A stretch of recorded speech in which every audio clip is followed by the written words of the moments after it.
Hello and welcome back to the third part of this Mari series. So in parts 1 and 2 we went through some of the sort of basic principles of Mari, and in this third part of this video I'm going to string some of that together and basically show you how I would texture an asset if it were in a production environment. So I've already actually textured the asset. I set myself a limit of about 2 hours to see what I could get and use the principles that we've already discussed so far, and any that we haven't I'm going to go over. So some of this footage is going to be sped up, and where I need to explain things I will, and where I don't need to I might cut things out for the sake of time. So starting off here, I've removed everything that we've already done and I've made a new project and just made some of my base channels. I've got my diffuse, I've got a metallic, I've got a spec roughness, and I've got a normal map. So personally, I like to use normals just because they display a little bit better inside of Mari. You could use bump or displacement to get a similar effect. So one thing that we haven't actually discussed yet is reference. So I'm using PureRef here, which is a free program you can get online, just to have my reference up at all times, keeping it on top of Mari, just for the sake of this video to kind of show what I'm doing. I'd usually have it off screen. Also, one really handy feature of the color picker inside of Mari is you can use the eyedropper when you open that, and I've just sampled that baby blue from this parking meter here.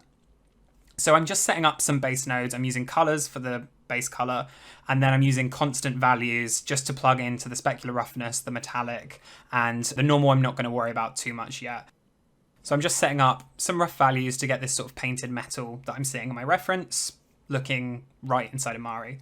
And then when I've got that, underneath that I wanted some exposed metal. So I found this really nice image of what I'm assuming is some sort of milk jug with a nice bit of patina and wear on it, but nothing too major. So I'll set that up next. However, I'm going to need a mask to define where I want the paint and where I want the metal. So what I've actually done is I've made a backdrop node elsewhere, and I'm going to set my mask up here, and you'll see why in a second. So I've got this new paint node. I'm using my little invert trick from the previous video just because it was a black paint node. You can't really see the wireframe nicely on that. So I just invert it so that it's white so I can see the wireframe and just easily select the bits. And then making sure I've got my paint node selected, I'll right click, fill that with white, and then that will be my paint mask. And then I'll just delete the invert node afterwards because I don't need it anymore. It's just for viewing purposes. So after that, I'm going to use a new node to the later versions of Mari called the teleport node. And the teleport node is just a fantastic way to keep your scene really clean. You're going to see me using them a lot here. All you need to do is put down a teleport broadcaster, and then any teleport receivers in the scene can reference what's plugged into that. So that's why I actually put my mask off to one side, and I like to do this a lot so I can have all my masks together and I can quickly change them if I need to, and then using these teleport nodes, any changes gets pushed out to the rest of the scene. That's why I'm copying and pasting these teleport receivers, and so that one node is driving 3 different nodes in my scene, and this is why the node graph is so much more powerful than layers, because although you could kind of do that in layers, it was fiddly, and this is just clean. I love it. I can't get enough of teleport nodes. They are amazing. So now basically I've got this setup where I've got this one mask defining where there's paint and where there's metal. And so because of that, I can start using merge nodes to add different constants or different colors to define different properties of these materials. So for example, I've got a different spec for the metal, I've got a different spec for the paint. And obviously that's not overly complex, it's kind of similar to what we've been doing so far. But the beauty of having this mask off elsewhere in my node graph is I can now start making it a bit more complex. So on this reference, you can kind of see here, I've got these sort of little chips where the paint has kind of cracked away, and underneath you're getting some exposed metal. So what I can do is by multiplying on a tiled procedural, I can then start to expose a little bit of that metal underneath and get all this really nice detail fairly procedurally because I'm not actually having to hand paint anything at this point.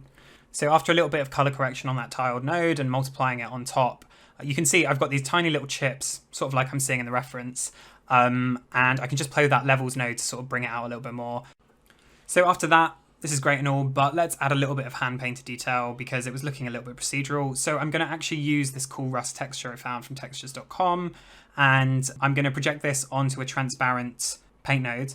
Obviously, this is not a black and white image, so I'm going to need to make sure I use a hue saturation value node afterwards in HSV to desaturate it because a mask needs to be black and white, and this is obviously orange at the moment. So I'm just going to paint this around, and also you'll notice I'm painting onto transparency. You can't really have transparency in a mask either. It will just give you issues.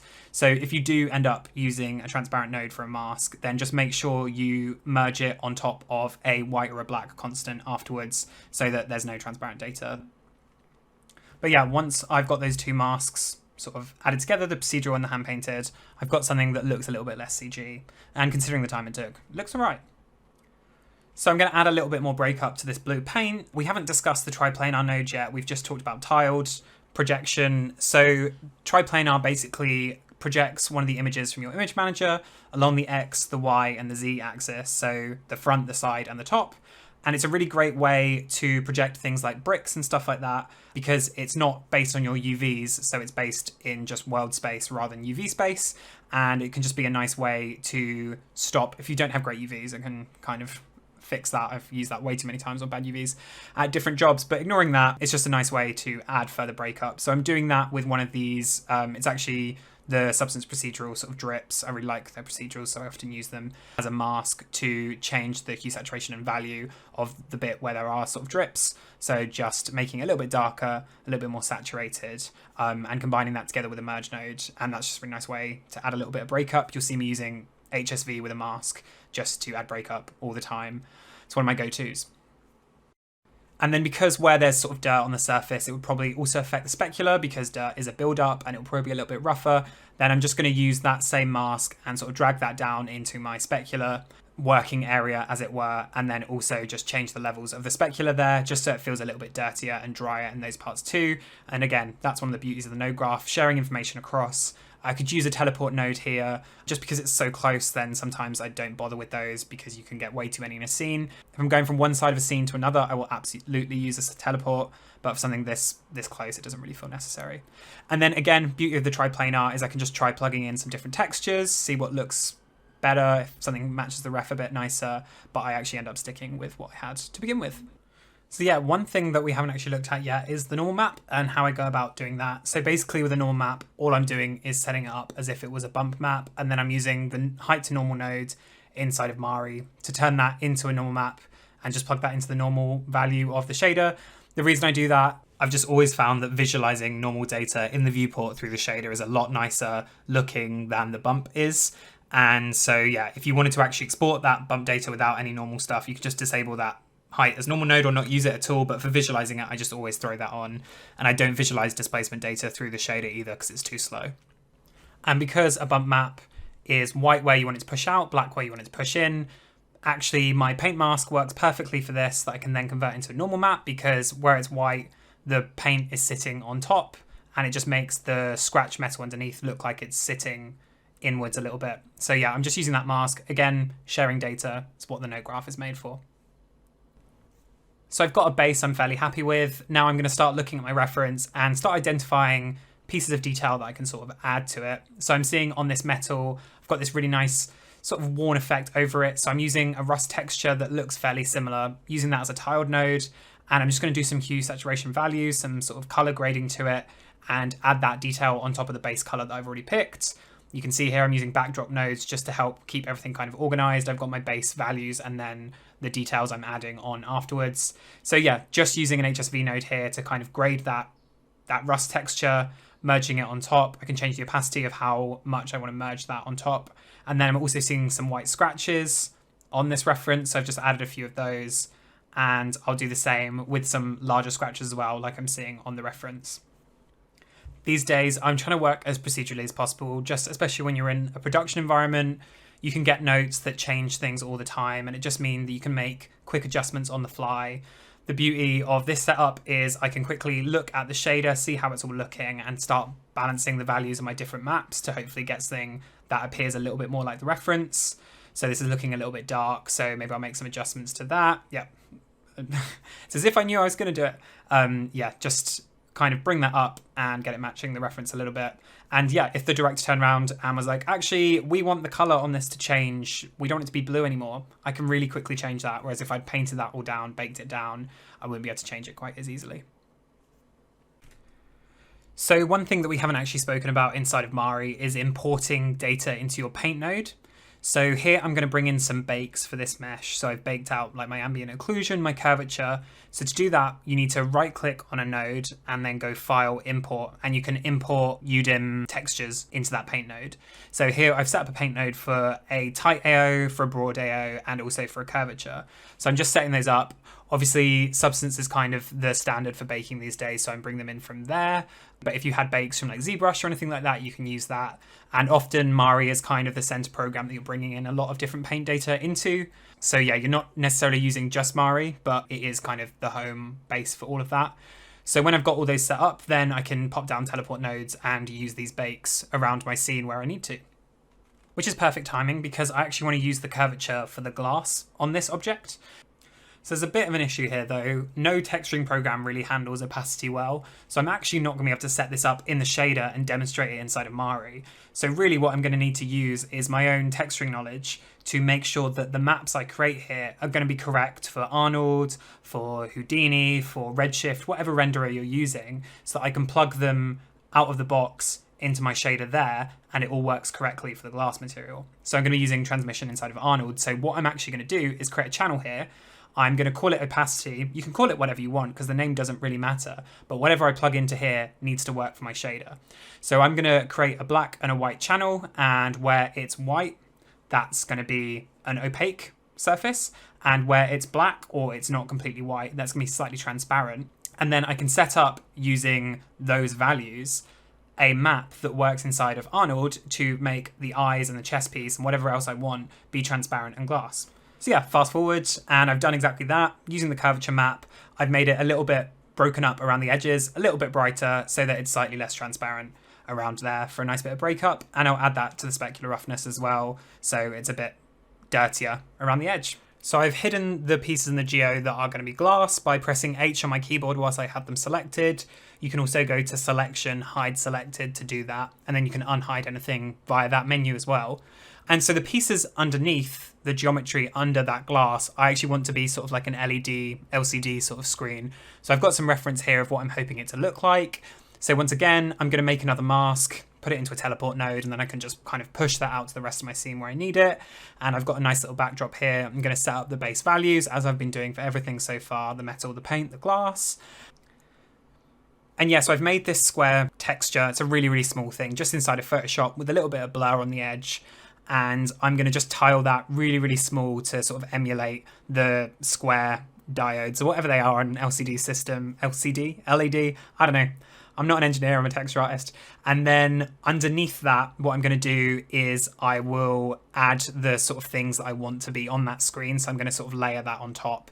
And I'll make an emissive texture from that afterwards. So I'm going to add eyes, I'm going to add some text. In my head, this is sort of like a robot that would help with your parking. I'm calling it Parking Bot 4000 in my head.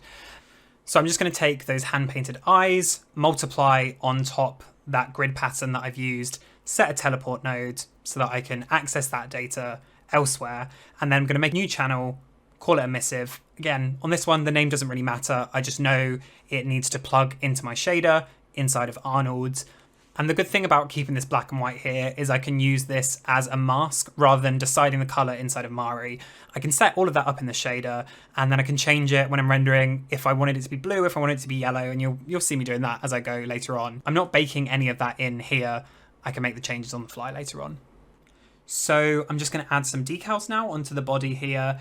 I'm doing this into a transparent paint node, and because my image manager images have transparency in them, then it's painting nicely just on top of everything. I don't have to worry about masking anything out like that. These are some that I got off Gumroad, but you could, if you're making them yourselves, just make sure they're PNG with transparency enabled, or TIFF, or another sort of image format that allows transparency, and you'll be golden. So final few details, I'm going to add some rust by just placing down a tiled texture using one of the rust textures I've actually already used. And then just using the ambient occlusion bake that I already had in my scene, I'm just going to use a levels node on that and use that to define a really tight area just in the crevices of this mesh to add some rust, and then just add, using that mask, add it to my other channels as well, so it's a bit rougher in those areas too. And the final tweak I want to make on this is I'm just going to select a few parts of the shell and just change the color ever so slightly in those areas just by making a new paint node for the mask, filling it, and then using a color node just to change the color of that painted area. Super simple stuff. So yeah, that kind of brings me to the end of how I textured this robot. Again, it took me about 2 hours. In a production environment, I take a lot longer on an asset. If you're working on something for your showreel, you should probably take a lot longer on an asset. But I just wanted to demonstrate that the techniques that we've learned in part 1 and 2 of this video can be used to quite quickly build up something that looks really nice inside of Mari. So yeah, that brings this series to a close. I do recommend doing a lot more research about Mari whilst you're learning along the way. There's a lot of fundamental concepts out there just to do with texturing in general that we haven't been able to touch on. It's just the reality of it being quite a difficult and complex topic. I can't sum that up in 3 20-minute videos. But once I've exported my textures, I can get them inside of Maya or whatever render engine I'm using, set up my shaders really quickly, and without any color correction to those textures, we have this. Quite a solid first pass, really. I know what I would change if this were an asset at work. There isn't enough breakup on the metals, for example. The glass breakup that I added just isn't really showing. You can sort of see it as that light goes round the eyes there. But yeah, there's just a few bits that I would change going forwards. But I've taken up enough of your time, so I'm not going to talk about them too much here. Thanks so much for joining me during these 3 parts. Hopefully you're feeling a little bit more comfortable with Mari if you came at it as a brand new beginner. You might not feel super comfortable with it, and to that, all I can say is that makes sense. It is a complex piece of software, but when you get there with it, honestly, it's so much fun to texture in. And you can make really, really cool things, and isn't that what VFX is all about? Okay, my name's been Michael Wilde. Thank you so much for joining me on these videos, and best of luck with your Mari journey.